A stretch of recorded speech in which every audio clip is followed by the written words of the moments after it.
no Uh-huh. drive everywhere. There's no transpedal. It's border like in Star Trek. I have to be sober because of work.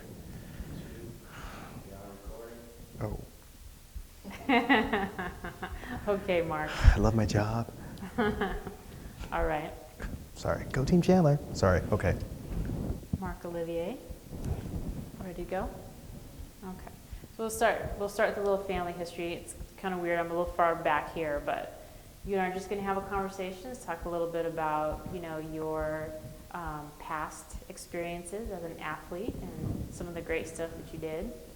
And I'm going to talk a little bit about your family first. Who are your parents and where were they from?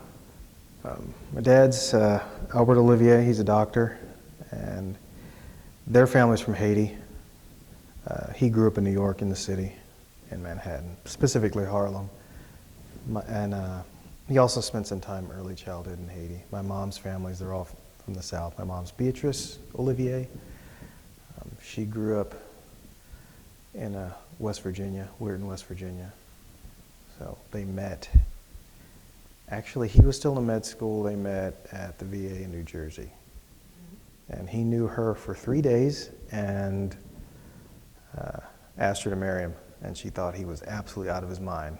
Well, he still is, but. So then they ended up getting married. Now they're best friends after, 69, so 41 years. Mm-hmm. Wow. So what was it that brought them to Arizona? Just work. Him finding a job out here. We bounced around when I was younger with different residencies and internships because he's a heart and chest surgeon. So finally came out here to start a practice. Okay. Mic check, stand by. Give me 1 second. Go ahead, say something for me. Is that good? All right. Okay. What year were you born? It's 1970, 1970, and where were you born at? Dayton, Ohio, Okay. Miami Valley Hospital. Now you said that when you were young, your family kind of moved to different locations, different Yes. states. Yeah, I was born in Dayton, first grade, and I believe kindergarten was in Detroit, in the city, and then second grade was Phoenix, Central Phoenix, third grade in New York, fourth grade on in pretty much Mesa, Tempe, Chandler area. Okay. Did your family actually live in Chandler? No, I just ended up going to high school there. When we moved to Mesa, I went to Mount Carmel in Tempe, Arizona. Initially, we went to, fourth grade. That was when we moved back in fourth grade. Went to St. Francis, which is where I spent second grade. And halfway through the year, decided to go to Mount Carmel in Tempe. So I still actually talk to a lot of the people I went to school with. So after 8th grade, I decided to go to Seton in Chandler. That was the second year of the new school. Okay. So was it just based on the location of the high school that your family chose for you to go to Seton, or? Yes, it was either Brophy or Seton at the time, and I decided Seton. I actually wanted to go to Dobson. I don't know if you should put that in, but we chose Seton. Mm-hmm. So you were kind of staying with the Catholic schools, Yes. basically? Yeah, my dad went to Catholic school all the way through college, and all the way through college. So as you were growing up here in the Valley, did you live in Tempe or Mesa, or? We lived in Mesa, technically in Mesa, on the Mesa-Tempe border, which is why I went to Mount Carmel, because it was close. Okay. What years did you attend Seton? 84 through 88. Okay. So that'll be fall of 84 through spring of 88.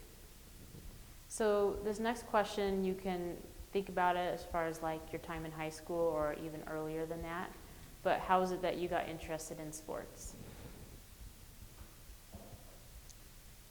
I started, I did judo in second grade and then karate fourth grade through, 8th grade. I started playing football in 6th grade. That was the big thing, is football. My Actually, it's kind of funny because my mom was all for me playing Pop Warner, but my dad was totally against it because he thought I'd get hurt. And he had to be the team doctor if we did it. So my mom's from a big football family. So 6th, 7th, 8th grade, football, and then I went to Seton High School and didn't do anything until junior year. I started playing football there. Mm-hmm. So. No, so what was it that made you decide to try out and play football your junior year? Just wanted to get back into it, I guess. Mm-hmm. So. What position did you play? I did. On offense, I was a running back, sometimes receiver, but didn't have the best hands in the world. And then defense, I was a free safety. Okay. Did you like playing football? Oh, it was great. It was fun. So. Okay. So how was it that tell me a little bit about how you got involved with track? I lost a bet to a friend, and I don't remember what the bet was, but I lost the bet and went out, and it just was really easy. I kept winning races. Didn't even know how to use the blocks. They had to send me to Chandler High to actually learn how to use the blocks. So. Okay, so go back a little bit. If you can remember, and you don't remember what the bet was, or what exactly it was about, but the outcome of the bet was if you lost it, then you had to try out for track? Yes, if I lost the bet, then I would have to go out for the track team. So that was senior year, and once I was done with football, I wasn't going to do anything except hang out. Mm-hmm. And yeah, I went out for track and just kept winning races. Didn't even occur to me to do anything past high school with it. Now, when you first kind of started into track your senior year, did you have a certain area that you wanted to try for, or did you try everything, or what did you? I figured I'd do sprints because people always told me I was fairly fast, so that's what I did. And it was the shortest. I didn't feel like running a whole lot, kind of get tired after a while. So it was a lot easier just to do sprints. So I tried high jump, I think, in a meet or two, and I tried the 400, and that was a bit long for me then. So. Mm-hmm. Okay. So what was your specialty in high school? 100 and 200. Mainly, both of those. We didn't have much of a relay team then, mm-hmm. So what was it that you liked about running, doing these sprints? Winning races. I didn't really think about it much. Just winning races was fun. Mm-hmm. I didn't really. It was like 3 months I ran in high school. It was kind of a blur. I just hung out with a team, and we went in we had a small bus that we drove to, because Seton was a small school at the time, it was only 250 people. We had to go to places like Ajo and Superior and Globe to have our track meets. So we had long bus rides. So that was kind of fun, hanging out with everybody on the bus. Mm-hmm. So. And you had a fairly small track team, right? As far as like all the, in that photograph, it didn't seem like there was a lot of people who were involved in track. I want to say 10 or 12 people. Yeah. So you guys all got to know each other pretty well? A little too well on the bus ride. Yeah, it was fun. Okay. Now, you and I have talked a little bit about this on the phone, so I would like you to describe a little bit more. What were some of your accomplishments in track during high school? High school, I won state for my division, and then I went to a meet called the Luke Greenway meet, where they take all the state champions from all the divisions, and they put them in a meet. And I won that for 100 and 200. And then I got invited to Great Southwest, which was at ASU in Tempe. I believe I placed third in the 100 and 200. Mm-hmm. And then I got an invitation to Golden West. And I was told at the time it was the top 8 in the country, I think. And I went out there, and I believe I took, I didn't win it. I want to say like 5th or 7th or something like that. Mm-hmm. So it was the first time I got to run against some people that it wasn't like high school. So people that were faster. So it's a little higher level of competition? Yes, yes. Okay. Did you have any records that you broke? I broke the state record in 100 and 200 for my division.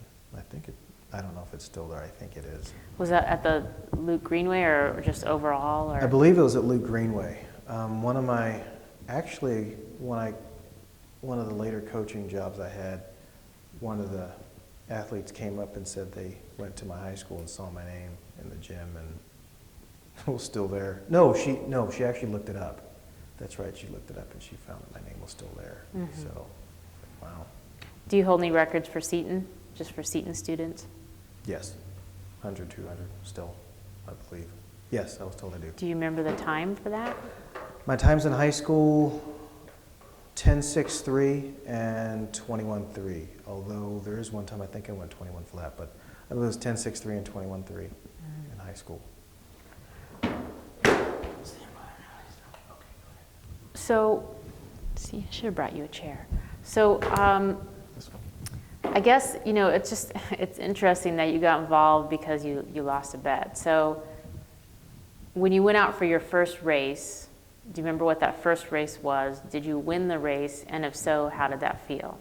I won every race I ran in high school except for when I got to Great Southwest, and I took third. Okay. So the first race that you were involved in high school Yes. was, do you remember which one it was? That's right. It was in Superior. They were all dirt tracks until we got to state championships. It was in Superior, and they told me I was going to do the 100. I'm like, okay. I didn't even know how to use the blocks, so I did the football stance, like a running back 3-point stance. And gun went off, and all through high school, actually, when the gun went off, I was the last person out of the blocks. And last person out, but I ended up catching and winning, catching everybody and winning. Mm-hmm. So. How did you feel about that? It was cool. Like, wow. I was surprised. Actually, every time I ran in high school and won, I was surprised because I always had a little doubt going into the race. Did you have a particular coach in high school that kind of encouraged you or mentored you or pushed you? Coach Reffner, he was the only coach there. He kind of mentored, and he was more of a distance coach, so he got me to work with the Chandler High coach, or the Chandler High team, for a couple sessions, and I don't remember that coach's name. And that's where they kind of got me, and they taught me how to use the blocks and stuff. So, yeah, that was my coach in high school. Okay. And I believe he's the one who got in contact with my coach at U of A. Okay, we'll talk a little bit more about that. I'm interested that you mentioned the dirt track versus what was the other kind of track that they would have, like a rubberized surface. Yes. So as far as doing those sprints like that, what would be the difference between running on the dirt track and the rubberized track? The spikes are a lot. The shoes, the actual implements that go in the spikes are a lot longer. And a little bit more sliding around when you're running a curve. The 200 is half a curve and half and a straight. I'm sorry, the 200 is the full turn and a straight. So a little more moving around. Meaning, where are you moving around on the dirt? I'm sorry, when every step you take, dirt kind of gives, so you're moving around a little bit as opposed to the firm surface. Okay. So. And you would have a different kind of shoe that you'd be wearing? Yes, just the implements you'd pull out the actual implements and change them out for the regular surface. Okay. So were you running faster on the rubberized surface? Yes. The harder the surface is, the faster you go. Okay. Okay. This is kind of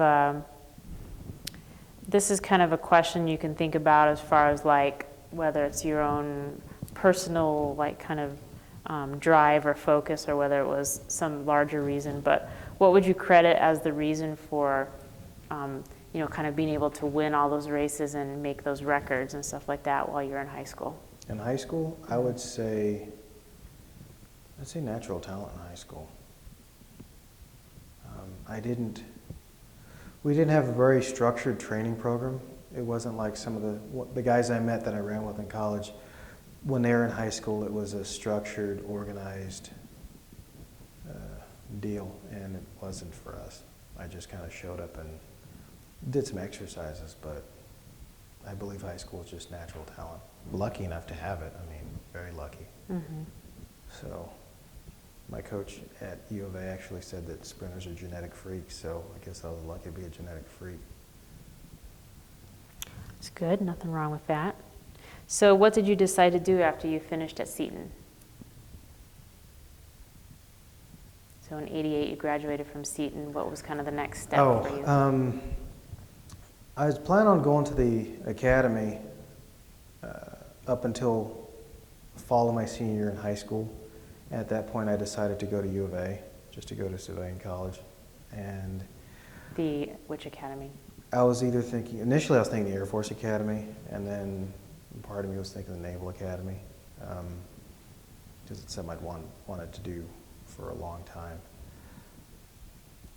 And I decided to go to U of A, fall of my senior year. And because I was just going to go and just be a student. And because I did fairly well in track, a bunch of the community colleges had started recruiting me. And then Indiana University recruited me, Coach Bell, Sam Bell. And then Coach Harvey, or Fred Harvey at U of A came up. And I went out for a recruiting trip to Indiana. And then I went down for a trip with down at U of A. And the deciding factor was a friend of mine was saying go with the best sprint coach, and I chose to go with U of A and Coach Harvey. Mm-hmm. Well, tell me a little bit about Coach Harvey. Good man, real good man. There's, I'd say, 3 people in my life that have had a major influence, and he's going to be one of them. Major influence. So his approach to coaching, everything in general, reminds me of my dad. Actually, very similar. Very good at what he does. Absolutely loves what he does. Very disturbingly methodical about everything, and just he pretty much sets a standard. Mm-hmm. So. Did he push you a lot? In his own way. He pushed through his own example. When we were there,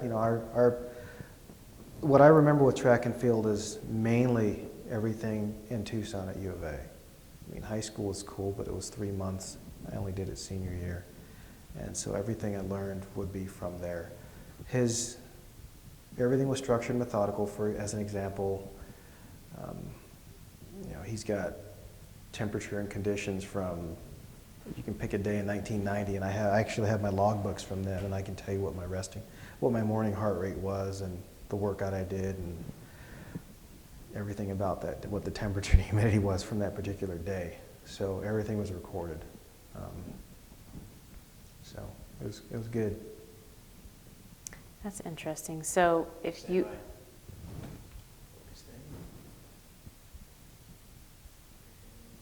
I want to ask you something about that temperature. So if you were filling out, keeping track of how you trained that day and that kind of thing, but also temperature and humidity, what was the reason for that? For temperature, just to see if you're not doing well, did that have an effect on it? So we just like to record everything. Mm-hmm. The main thing that we focused on in recording stuff is the workouts you did and the times that you had for each particular session, and just to see how you're doing throughout the year.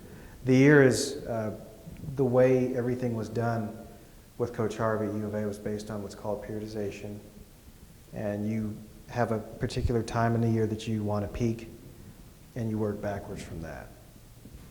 So you start off with getting your body, with the early part of the year, getting your body ready for training, and then doing general training, then specific, and then at the tail end when you're getting ready to peak, just really sharpening type of workouts. Mm-hmm. So they'd be trying to figure out like what's your optimal performance period, or Just how we mainly record the times just to realize and understand how you're dealing with training. If your times start falling off, like getting slower over a period of time, then maybe we're probably pushing the athlete too hard and need to back off with that. Or if somebody becomes injured, look back at all the times and go, well, what did we do wrong? Or was their body dealing with that type of training well? So it sounds like, and you had just a really short time in track in high school, and it was a small high school.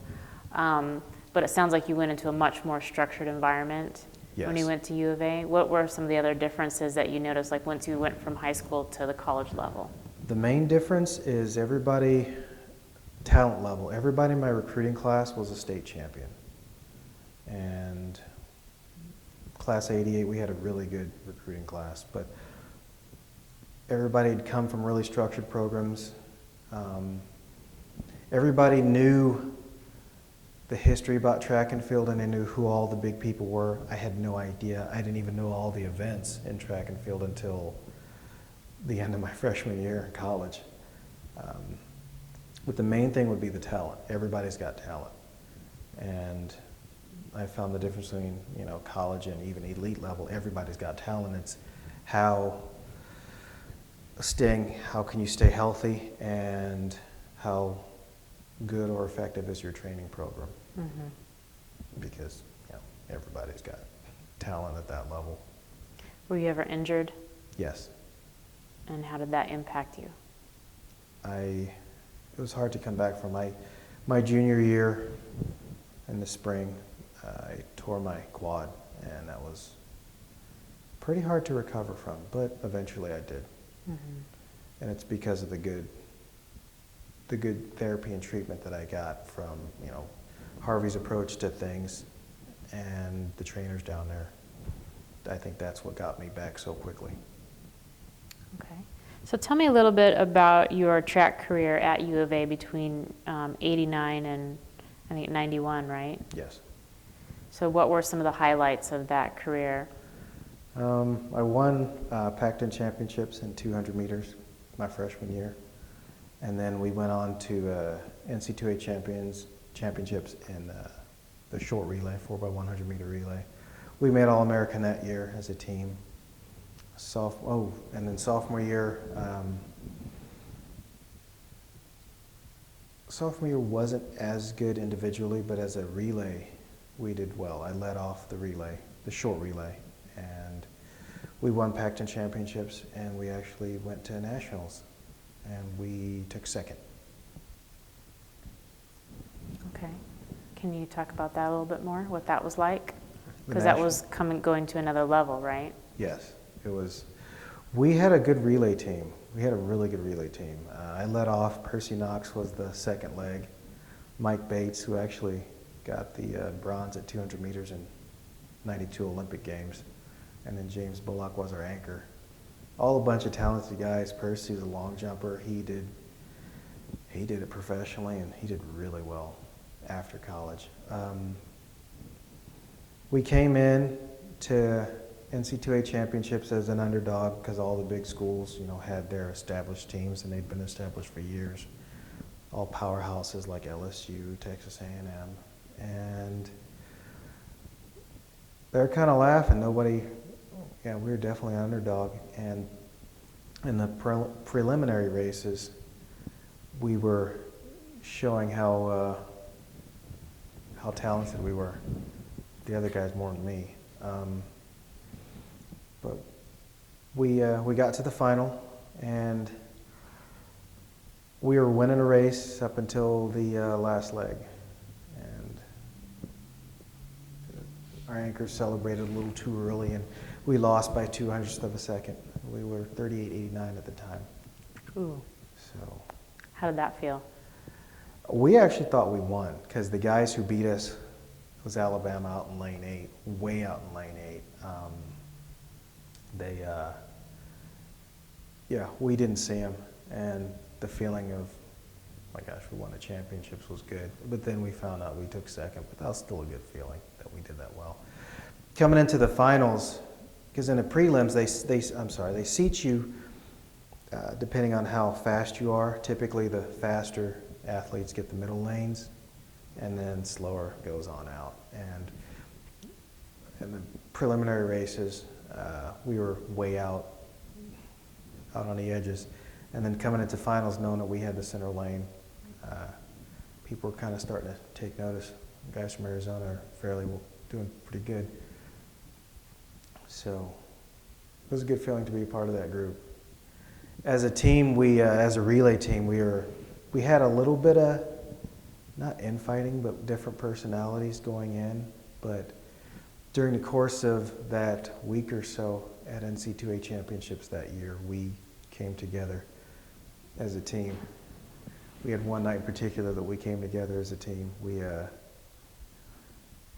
want to date myself. My buddy, the anchor James Bullock, taught us all the electric slide, if that dates us, because it had just come out. Anyways, so we kind of hung out that night. We kind of bonded as a group, and we came together. So that was a good experience. So when you guys came in second, and it was kind of a surprise because maybe the guy who was running the last leg of it maybe slowed down just a tiny bit or something at the end. Yeah, he straight up celebrated, put his hands up in the air. Yeah, and the other guy was like, okay.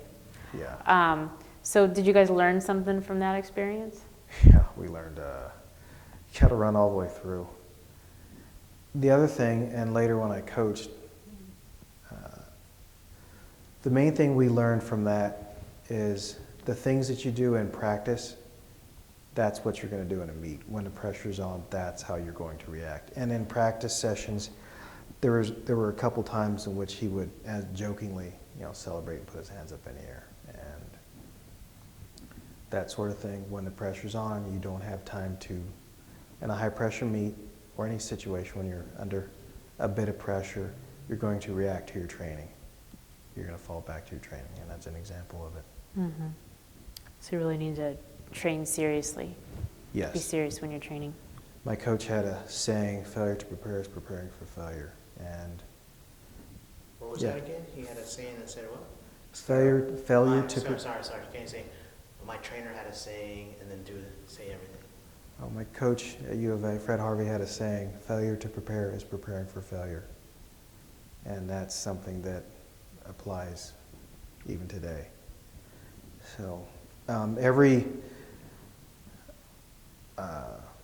our training sessions were pretty intense at U of A.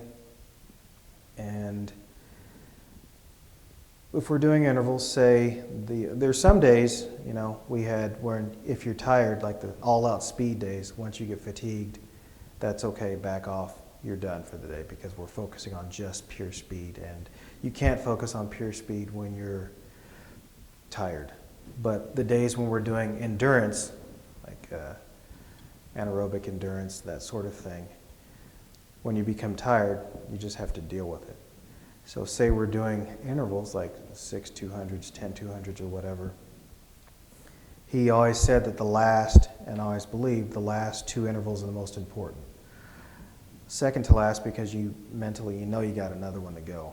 And those two are the most important. You have to be the most focused because you're dealing with a lot of fatigue, a lot of discomfort. Some people call it pain. Yeah, it's painful, but it's more discomfort than anything else. And also when I coach, you have to understand that it's okay to feel that discomfort. It's okay to feel that pain. It's how you deal with it. So we would focus on having perfect form, or one aspect of your form, to be really focused on through that fatigue. And being able to focus through fatigue in the last two, the most important intervals. Doing that over a period of time, when you get to a race where the pressure's on, that's how you're going to react. Once it hits, you're going to do exactly what you did in training. So the people that tend to let that pain overcome them or discomfort overcome them, they're the ones that don't do fairly well. that seems like maybe a natural human reaction.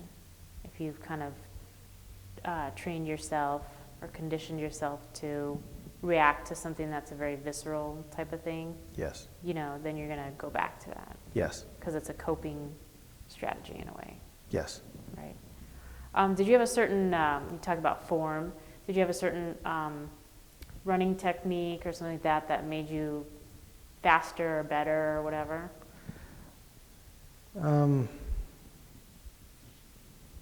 No, we just focused on absolutely perfect form the last 50 meters of every interval and the last two just being focused through that. So, no, we didn't really focus on, I didn't have any particular, I just tried not to, my thing was controlling I think to answer your question, my thing was trying to control my breathing and trying not to, the more I think about it, yes. I tended to kind of let my arms kind of go, my hands go, and I had to focus on keeping my hands the way they should and not doing weird stuff with them. So mainly just, you take one aspect of your form that you wanted to work on for a training session and you would focus on that. You can't focus on everything. So for one session I would focus on when I got tired, making sure my hands were the way they should be, not doing weird things. Or sometimes when you get tired, people tend to let their head flop around and not doing that. Just pick one thing and focus on it. And just one more question about your training when you were in college. Did you have any particular memorable training routines that were tough or kind of stand out in your mind? Seems like Thursdays were the hard sessions, Thursdays and Saturday mornings. Tuesdays, it seems like, after doing it for a number of years, Tuesdays we ran hills, that always hurt. Thursdays were hard, and Saturday mornings, because you'd have to be there at 8 in the morning. For somebody in college, that's kind of hard. There were a bunch of sessions that were just where everybody was pretty much hurting. So I'm trying to think of a particular one. Was your coach known for anything? Sometimes the coaches get a reputation for having a certain type of training that they do, or yes, he was known for. Coach Harvey was definitely known for being really excited when he had a really hard training session for us. And all right, guys, he'd just be all kinds of happy. And we're like, oh man, what do we have now? Yeah. But he was always really, the thing that got me through is he told us everything that we did, we had there's a specific physiological reason why we're doing it. So on the hard days, he was known for being really excited when we had a good session going. And every time we started an interval, a lot of people would say, ready, go. His thing, and it always stands out in my mind to this day, was whenever we would start a particular interval, like say you have a couple 200s to run or 300s or something, his thing is ready, begin. And hearing him the way he said, ready, begin, that just stuck in my head. Yeah, major influence right there. I can still hear him saying, ready, begin. And actually when I went down for the alumni weekend in 2009, I went down a day or two before the meet and hearing his voice talking about, telling the athletes ready, begin, it was like brought me back to when I was running. So. Do you have any did anyone ever do any footage, film you guys running at all? I think so. I don't know how to get that. I think they probably have a media department down there. I'll get some of those sessions. Just curious. Now, we talked on the phone about that invitational meet that you went to at the National Sports Center in Minnesota. Oh, yeah. Can you talk about that experience a little bit? That's on TV. When we ran at Duke and then at the NC2A championships, they wanted They had a meet at the National Sports Center, and it was going to be Carl Lewis's team and another team. I believe Michael Johnson was on that one. It was a Santa Monica Track Club and a Florida Clippers. And they wanted the top college team. They actually chose us, even though we took second, because they believed we were the top at the time. So we went out there. We got to run against those guys in the short relay.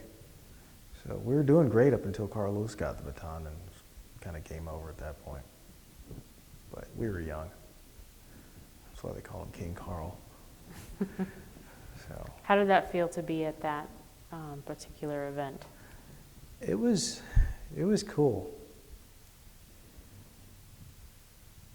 Yeah, seeing people at that level, seeing what they're like to train with, and seeing, just going to any of the national meets, NC2A championships or USA championships, just seeing what that level's like. We had a bunch of people at U of A that were at that level too, and training alongside them, their mentality, their approach to training. It's amazing. To call somebody at that level obsessive about what they do is not a strong term. That's actually expected. You're expected to be, you hear the terms dedication and all this other stuff, and they sound cliche, but when you're actually at that level, that's, I'd say obsessed is a better way to put it. So when you were exposed to athletes at that level, did that give you any, incentive or make you feel like, hey, I want to try to get to that level? Or Yes. How did you feel about that? Yes, I realized, actually U of A was at that level too, with Coach Harvey and his approach to things, and my recruiting class, because a lot of those guys, they all had the same aspirations. And the attitude and mentality when we were in the weight room and on the track, it's the same attitude. It was almost an obsessive attitude. I noticed that difference from high school. That was one difference.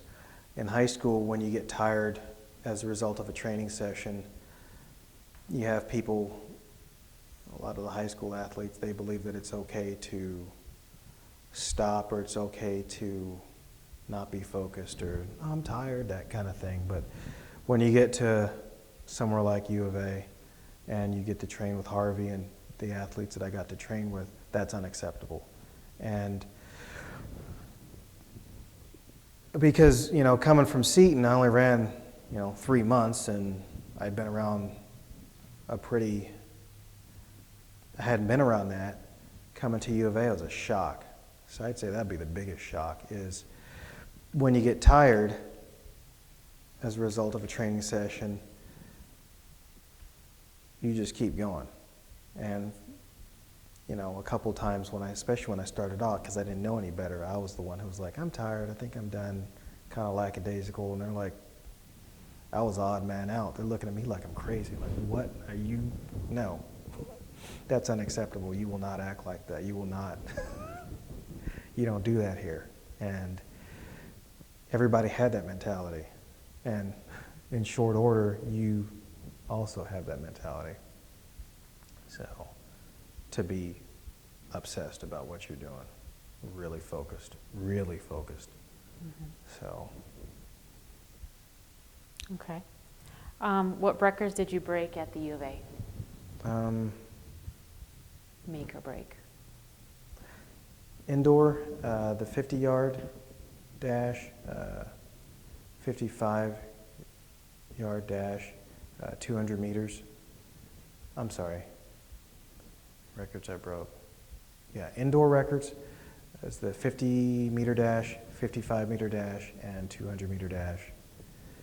And also the indoor long relay, which is the 4x4. Outdoor was the 4x1, short relay. Okay.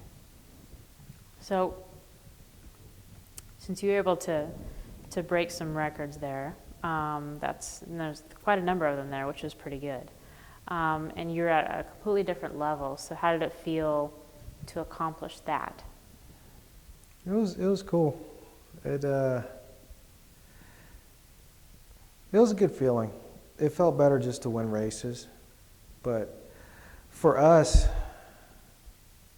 I'd say because our training sessions were so intense on the loading days, they were so intense and brutal. When you got to meet, you weren't really nervous because all you had to do was your race, so you're kind of happy. So to be able to go out and do that was nice. It was a very good feeling. Mm-hmm. The best feeling is, I'd say more than anything else, is winning the race, beating the guys, and winning. So that's the whole focus. What was your family's reaction? They're happy. They're really happy that I was running well. So did your parents, and I didn't ask if you had any siblings or anything, did you have brothers or sisters? No, just me. Just you? So your only child. So did your parents come to see you race while you were in college? Yes, they came down a couple times for some meets. And then we would always have a meet against the Arizona schools, NAU, U of A, ASU. And each year it would either be in Tucson or at ASU. And whenever it's ASU, they'd come out for that too. Mm-hmm. They came to a couple they came to a couple meets down at U of A. Mm-hmm. So. And tell me a little bit how you got involved with the Tucson Elite Athletic Club and what you were doing with that club. It was a club team for the guys who were done with college and were trying to, or on the next step to go to the professional level, and basically it was a pro team. Same coach, Fred Harvey, and we would go to the regular collegiate meets, and also invitationals, and a lot of guys would go spend their summers in Europe running on their circuit. So it was just the next level up from running at U of A. Mm-hmm. So you were doing that when? What years were you? I did that from 93 to, in 96 I moved up here, and I still ran for the club team up until I'd say about 2000. Okay, so you, how long were you at U of A for? I ran for them from freshman, sophomore, junior year, from 88 to 91. And then I continued to stay in Tucson and train there up until 96. Mm-hmm. So did you get a degree, or did you just stop college? That's a long story. Cut that part out. Oh, sorry. Can I have a little bit more about the pro circuit, and put yourself into that story? Like I joined the pro circuit, or I joined this club, which was basically, the elite status, a little bit below pro, or it is pro. Kind of tell me a little bit more of that story. Okay. The Tucson Elite Athletic Club, that was the next level up. The training was a lot more intense because at that point you were trying to do it as a job and also trying to get ready for Olympic trials. In college, that's your focus is mainly the NC2A championships, and then whatever happens after that, after you peak at NCs, is just kind of gravy. And if you have a bigger meet, they'll do another additional loading to get you ready to try and peak again, but the main peak and the main focus is NC2A championships. Whereas if you go to, when I was running for Tucson Elite, the main focus was USA championships and all the summertime meets. They had a circuit here, a couple meets in the country here, and then they had a circuit in Europe, which I actually didn't get to participate in. So, yeah, it's a definitely, if I thought that coming from Seton to U of A was intense, going from training for NC2A championships to the elite level was even more intense. The races and the athletes are a lot more unforgiving, just even higher caliber. So. And so how did you feel about that? It was fun because that's all I did. That was the focus. So it was really intense. The sessions are longer. I loved it. Because I like that intense type of training and competition. It was a lot of fun. A lot of the sessions were even harder, and it's even harder to stay healthy. Mm-hmm. So whenever you're sprinting, when you're going all out in like a race such as the 100-meter dash and even a 200-meter dash, you're on a fine line between, because you're going as hard and as fast as you can go, you're on a fine line between tearing a muscle and actually getting through the race. You're always on that fine line. And when you're training, even your training sessions at that level, you're still kind of on that fine line. We do a lot of things to get the body so it won't have failure, like muscle strains, tears, but because you're pushing yourself that hard, you're still kind of skirting with disaster sometimes. Mm-hmm. So. Okay. One of the questions that that I like to ask is kind of like, thinking about your experience in college. Did you have like, was there an experience where you had like, this was the toughest race that you ever had, while you were in college or even in the pro circuit? The races were so short that 100-meter dash, 200 are so short, it's like 10 seconds and 20 seconds. You don't really have time during the race because you're so focused on what you have to do. Coming into it, there were a couple times when you walk out at Texas relays and there's 40,000 people in the stands, and you're used to a smaller amount for high school or even some of the races down to U of A. And the NC2A championships, when there's a bunch of people in the stands, you have a camera there, you kind of get, wow, this is tough. You kind of get nervous. So pretty much all the big meets. Mm-hmm. And then the warm-up starts, and you have two things to fall back on. One, you realize the training is so brutal normally that you're just happy to only have to do a couple races. And two, once you get started with the warm-up and once you get started getting set into the blocks, you get set in your routine, you forget about it, and you're just focused on what you have to do. Okay. Did you have, we talked about a couple specific races that you did where there's something memorable that happened. Do you have any other ones that you can think of that kind of stand out in your mind as like, I remember that one time when we went here and this happened or whatever? I remember when I tore my quad. That was a memorable event. Do you want to hear about that? Sure. We were at Berkeley, UC Berkeley, and we were just starting the outdoor season. We were coming off of taking second in NC2As the year before in 90. And we're also coming off of running at National Sports Center and doing so well. When we went to the meet at Berkeley, the announcer actually hyped us up pretty good when they were announcing all the teams. And we were ready to go. We were all, wow, it looks like this year we might actually win NC2A championships. And it's nice to come in as the top person because all the other relay teams in the country at that point, from what I understand, a lot of those guys had graduated and were done running in college. So we were the top.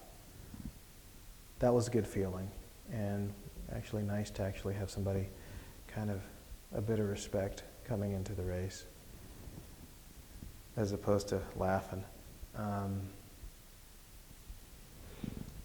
And then I led off the relay team. Percy was second leg again, Mike Bates was third, and James Bullock was our anchor. And I felt really good. Felt really good about the race. Gun went off. I already felt myself past we were because we're on a turn. We started on a turn, we were staggered, and I already made it the stagger really quick. I was surprised at that. And about 50 meters into it, I felt kind of like somebody took a knife and stabbed into my quad. from what they were telling me, I immediately stuck my hand out, but I was too far to hand. I was 50 meters out to hand the baton off to Percy, our second leg. And at that point, I took another step and collapsed and realized I wasn't going anywhere. And got carried off in a stretcher. And that was the first time I had a big injury like that. I had a couple strains before, but nothing like that. So that pretty much ended my season. That was the other memorable race. How did you feel at that point? Like I let my squad down, like I let my relay team down, which I did because I didn't hand off the baton. So that was a horrible feeling. So, Did you come back from that? eventually, through the good rehab we got, it took a while to mentally be able to, it was really hard. The hardest thing was letting myself go to run all out again. That was really hard because you can still feel it, but just being able to, when you sprint 100, 200, you have to be able to let yourself go. And that was hard, letting myself go again. Eventually I did. That's actually the hardest thing I ever did, was have to come back and let myself go from an injury, because it came out of nowhere. So, but sometimes those things happen. No matter how well you prepare, sometimes everything goes to hell. You just have to deal with it and move on. So. Okay. Describe your experience in 1990 when you were selected for the short relay team at the U.S. Olympic Festival. Oh yeah, So, I forgot about that. When you answer that question, make sure you mention that you went there and you were at the U.S. Olympic Festival and that kind of thing. So we want to hear you say that. So. All right. That's right. I forgot all about that. After we took second at NCAA championships in the relay, Percy and I, our second leg, got selected to attend a U.S. Olympic Festival, and it was in Minnesota in 1990. The U.S. Olympic Festival was where they want to showcase all the athletes, supposedly up-and-coming athletes. Where they want to showcase the up-and-coming athletes. And they have, all the 4 regions, north, south, east, and west. We represented the west team. And Percy actually did it in the long jump. He represented in the long jump as well. It was actually a really good feeling to get selected for that. The good thing about the two of us is since we'd worked together, I handed off the baton to him all the time. We didn't have to work on anything. And I think that also helped, in addition to, us being fairly fast.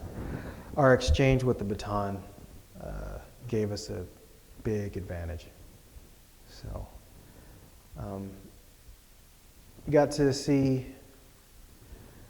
the Olympic Festival is all the Olympic sports too.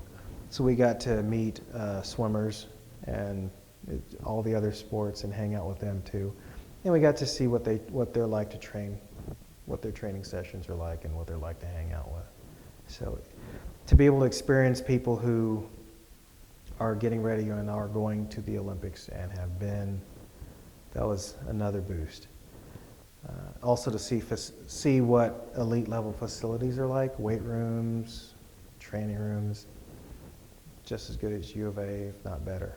So that whole experience definitely shaped how I approached training for the following years and my mentality. Mm-hmm. Oh, what am I doing?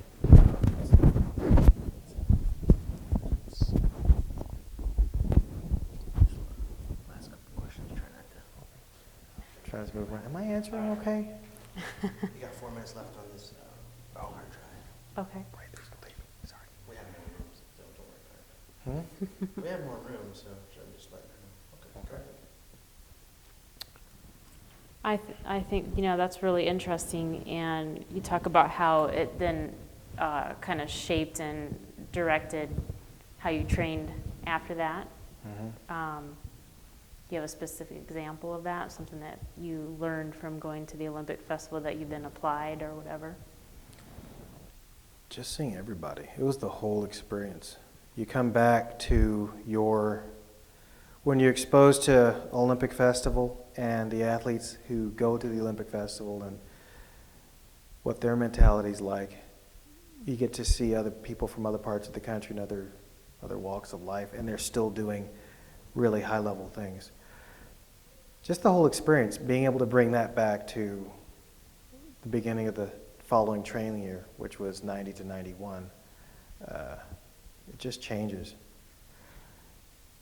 Granted, I learned the mentality that you need freshman year, but being able to go to these meets such as Olympic Festival and NC2A championships and USA championships, you kind of evolve with your mentality. You're able to be even more focused with your training. Mm-hmm. And you have more things when you get tired in a training session and you have to stay focused through the fatigue and or discomfort. You just bring more things you're able to draw upon more resources to stay focused. So I think that's what it did for me. So I have a question. When you were doing the training and you were doing, what did you say, like 8